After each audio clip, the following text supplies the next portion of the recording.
Join us as we deep dive into the heart of Busan, where we'll be revealing essential tips on weather, currency, transportation, where to stay, some must-try foods, and of course, prices. We even uncover a few surprises right under our noses.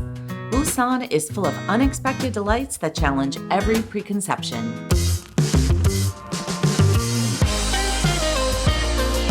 I'm Judy. And I'm Kevin. Welcome back to Finding Gina Marie, where we share our lives as full-time travelers and the connections we make along the way. I really wanted to visit South Korea, and I thought it'd be a fantastic bookend to our Asian adventures, and decided that Busan would be a more intimate example of South Korea than maybe Seoul would be, so we should try that out. You're not mishearing things if it sounds like some locals say Busan with a P. Up until the year 2000, the city was spelled and pronounced Busan, but now it's officially Busan with a B.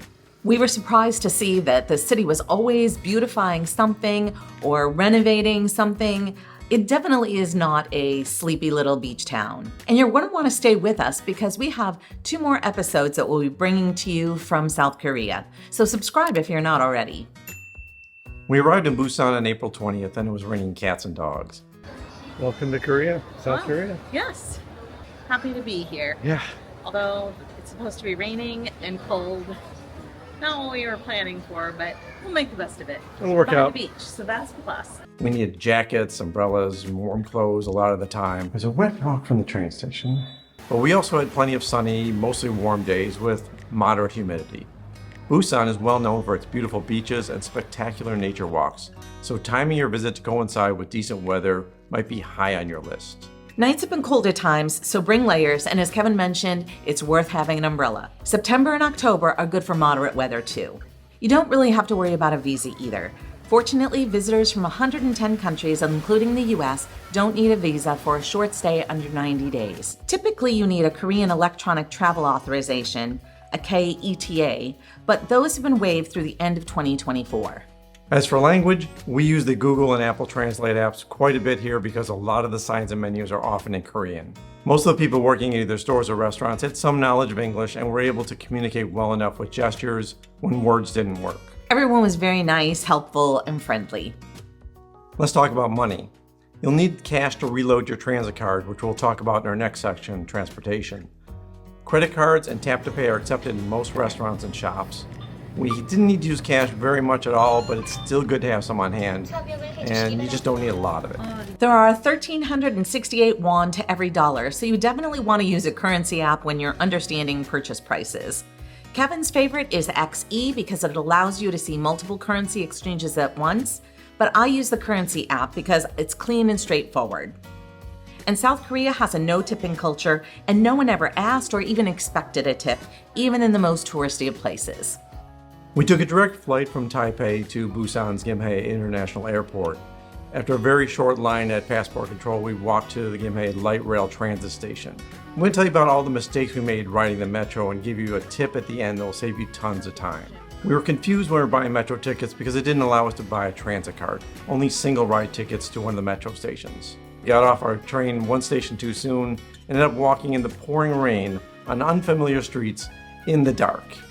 And it was complicated because there was a divided highway, so at one point we couldn't cross, we had to go around it.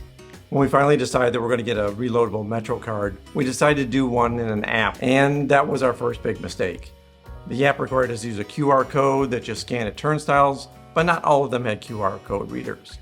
Also, that QR code resets every 30 seconds, and you need cellular access to refresh it. So our tip is just skip the app. Thankfully, there were kind people in the metro stations who helped us when reloading our electronic pass, and even when we got stuck outside the turnstile after the app failed. So here's the right way to do metro and buses in Busan. Stop at the nice-to-see-you convenience stores at the airport and buy a T-Money card. There also may be a kiosk nearby that can dispense a T-Money card. Load it with 10,000 won, which is about $7.30 US. Now you can use that card for any metro or bus station in Busan, Seoul, or other major cities. The T-Money card can also be used like cash at some shops. We found bus and train systems in Busan to be great, but at certain times of day it can get very crowded, particularly in the very early morning hours. Most of the one-way trips on the metro or buses cost about 1,500 to 2,500 won, which is $1.50 to $1.83 US. So we stopped at the C Mart here to get our T-Money cards. And I was able to purchase the cards themselves with the credit card, but to actually load them with money, you have to use cash. So even though you can pay for the card with the credit card, still need that cash. So make sure you have some on you before you actually try to charge up a T-Money card. But they have ATMs inside, don't they? They do, yeah. So I could have stopped right by the ATM and done that. But luckily, I had some cash with us, so we were good. One of the cultural differences to know about here is that you may get bumped into when you're walking or getting on and off trains.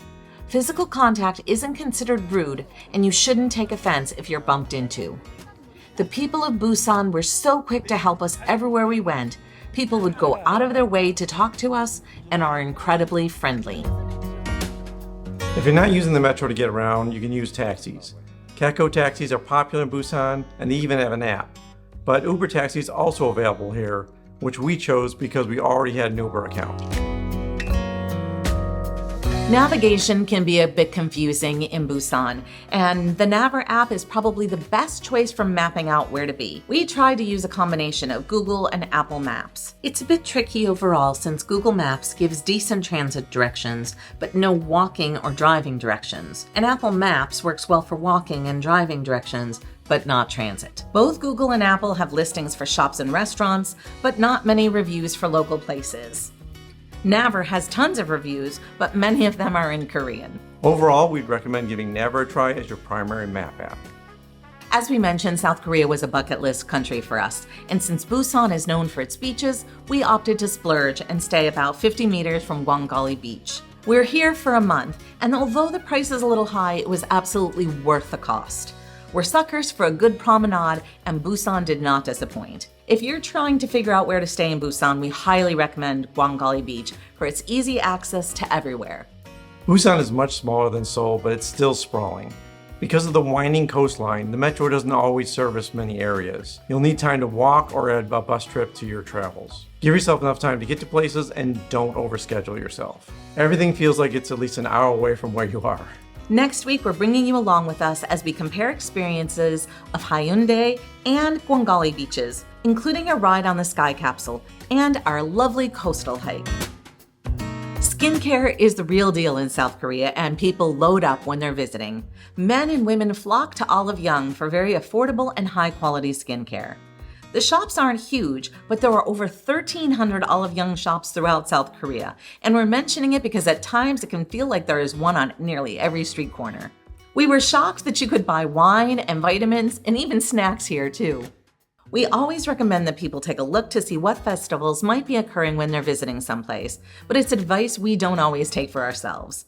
Turns out that Buddha's birthday is celebrated in mid-May, and Busan celebrates with a huge Lotus Lantern Festival for about 2 weeks leading up to it. We happened to be around for the colorful parade that made its way along Gwangali Beach. There were other festivities as well, but because we were so close to the beach, the lively drums summoned us to the waterway and we barely missed a beat.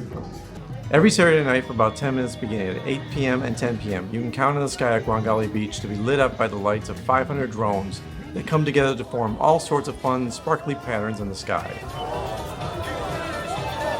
The ideal area to see these drones are best at the center of the beach.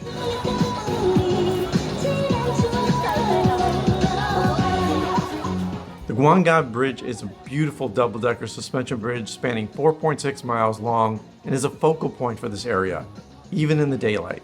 But at night, it blazes with its own unique light show. What did you think about the light show? I actually thought it was pretty cool. Drones are always cool. I mean, when you can take synchronized drones, draw pictures in the sky, I think that's fabulous. We decided to venture out to a part of town called Jeonpo Cafe Street, which is known for its thriving coffee culture. And to prove that its name is well earned, there are cafes on every corner, from cozy eclectic shops to chains, as well as great brunch and dessert spots that even double as art spaces. It's a buzzy area, and many cafes transition into evening hangout spots with live music and open mic nights. So we just arrived at the Jeonpo station, and our exit was 5. According to the maps. According to the maps. And yeah, it probably makes sense. But we are deep into the belly of the subway. So I would highly recommend you get off at exit 7 instead, which has an escalator. And I'm saying it's many, many, many, many, many stairs if you take exit 5.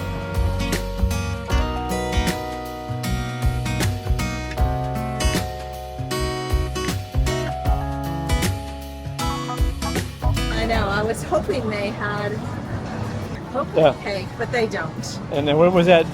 Was that bread of the gods or something? Yeah. Yeah. Boy, those were good. Those are good. Best thing out of Portugal, right?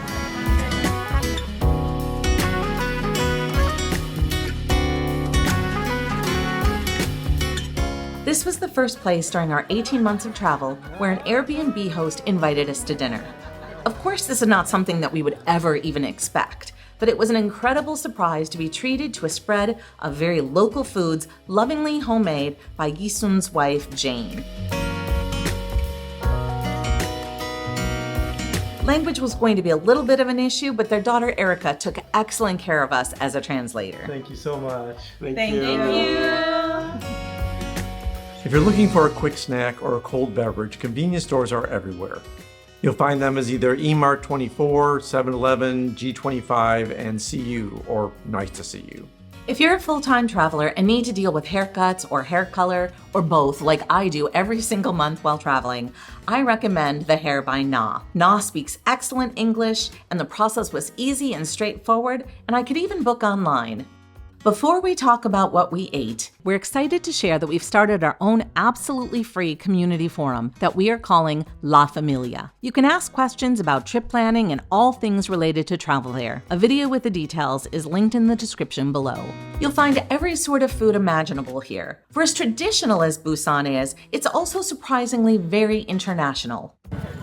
You can see that there are restaurants everywhere. There's coffee and any kind of food that you could ask for, all international. In fact, one night we had Mexican food for the first time in probably, I don't know, over Months. a year. Yeah. And I would say nothing has been absolutely outstanding on the beachfront. You know, there's going to be tourism, they're going to get money, people are going to eat anyway. So we haven't found anything that's really stand out. But if you're looking for decent food, it's everywhere here. And bars too. I mean, there's plenty of Bars for serving sure. up. And Yes. enjoy the beach view while you're having a drink, because the beach view is spectacular. There are coffee shops everywhere, but they often serve breakfast sandwiches or cakes. Ours weren't what we'd call the breakfast of champions, but a twosome place is where we spent most of our time and cappuccino money, in large part to enjoy stunning sea views. We decided to cut our trip to Busan short by just a couple of days in order to visit Seoul. And so when we were saying goodbye to the people that we always come and see when we go to a twosome place for coffee and tea, they gave us this little goodie bag of desserts, which Awful generous. look really, really tasty. A special shout out to Jung-yoon and Hae-jun for giving us like really top-notch service while we've been here. It's Remembering always, our orders and Oh, everything else. it is very special when you don't even have to tell people what you want and they already know. We try not to eat the desserts for breakfast, but you know, they look this good. And I will tell you they are delicious because we've had pieces of both while we've been here. They are good. It's diet food.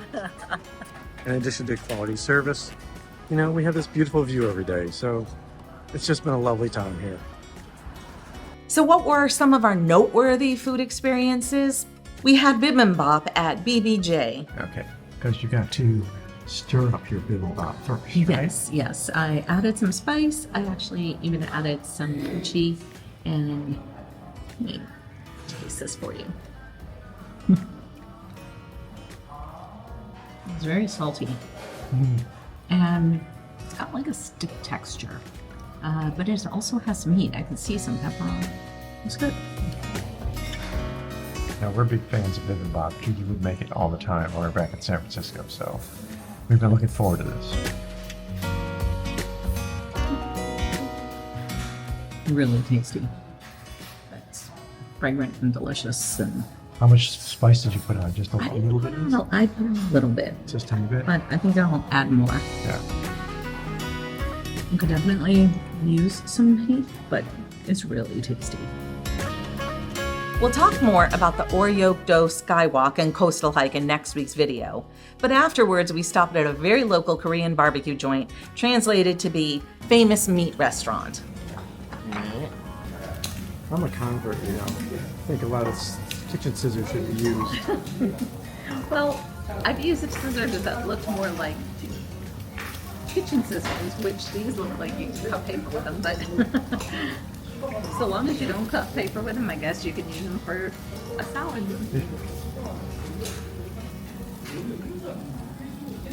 So what do you think so far? So Really tasty. good. And the owner is very kind and walking us through everything we need to do because we have no idea. Right? No, This- no this English. This is beef ribs. It's prepared in two different kinds of ways. This one has seasoning, and I don't think this does. But the cut of meat also looks different. Yeah. And this is some sort of radish and kimchi. Salad. And then a seasoning that he put one in oil and one plain for just dipping. And it seems like it's salt. It's a salt-based seasoning because it's giving the meat a nice salty. Maybe a little pepper too. And the idea is you just take a lettuce leaf and pack it all in and get really flavorful bites. And you eat it with your hands like a taco. When we visited the Jeonpo Cafe Street District, we ate dinner at this 8th floor restaurant, and you can miss a lot of good food if you're only looking at options at street level. You have to order through a kiosk, but after a few seconds of us standing in front of it looking confused, a friendly staff member handed us an instruction card in English and walked us through the ordering process. So I'm not sure if I'm going to say this right, but Yeonwa Dupop is on the 8th floor of a building, so you kind of need to know which building to be looking for. We'll put a link below that will describe exactly what you need to do. But we're here, and it's not quite what I expected. It's got rave reviews, all 5-star, and maybe 1 or 2 4-star reviews.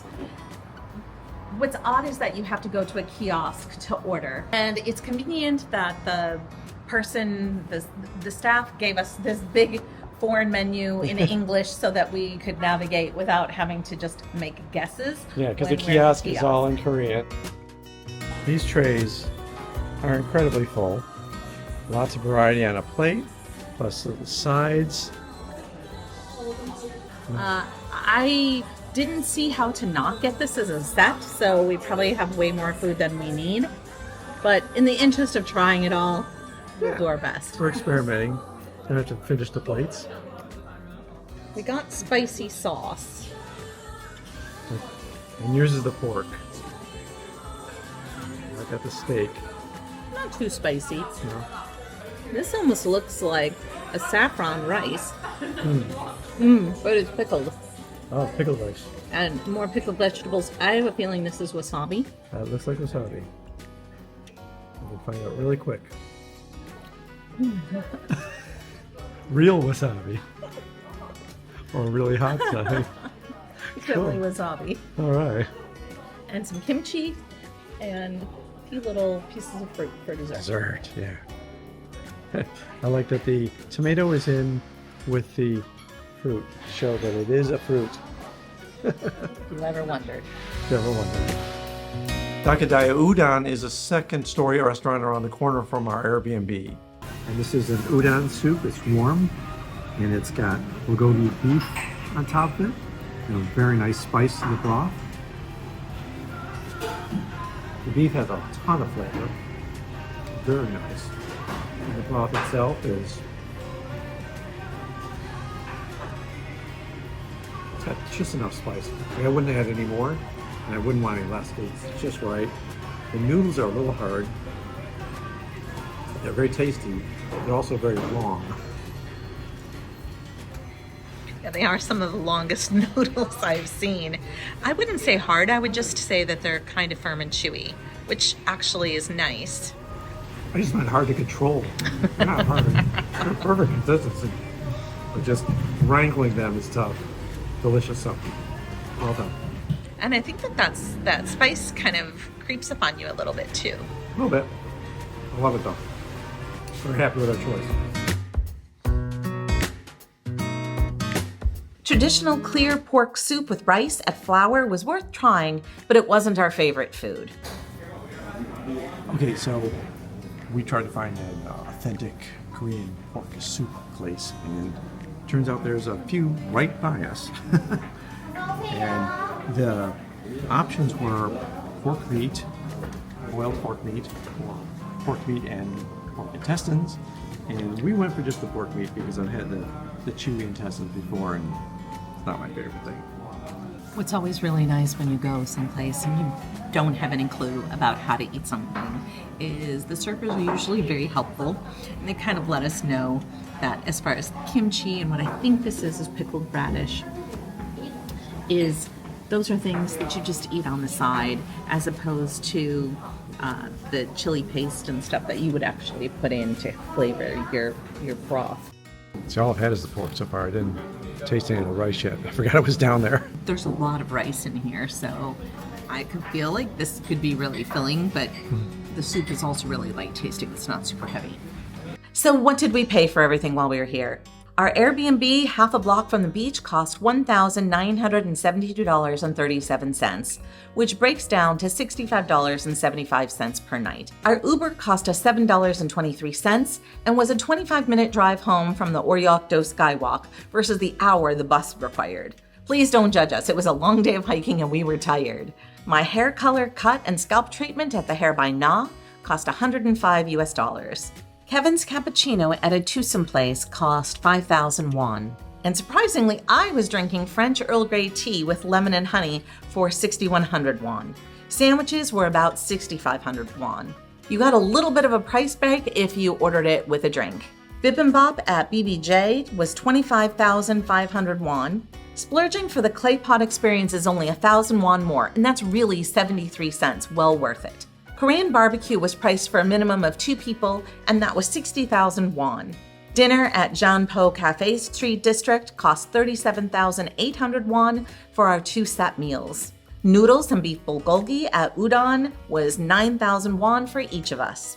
And our traditional pork and rice soup was 10,000 won apiece, and that included free banchan and all you could eat of it as well. We hope you've enjoyed this episode, and if you aren't subscribed already, what are you waiting for? In 2 weeks, we'll be bringing you with us to Seoul, and you're not going to want to miss that episode.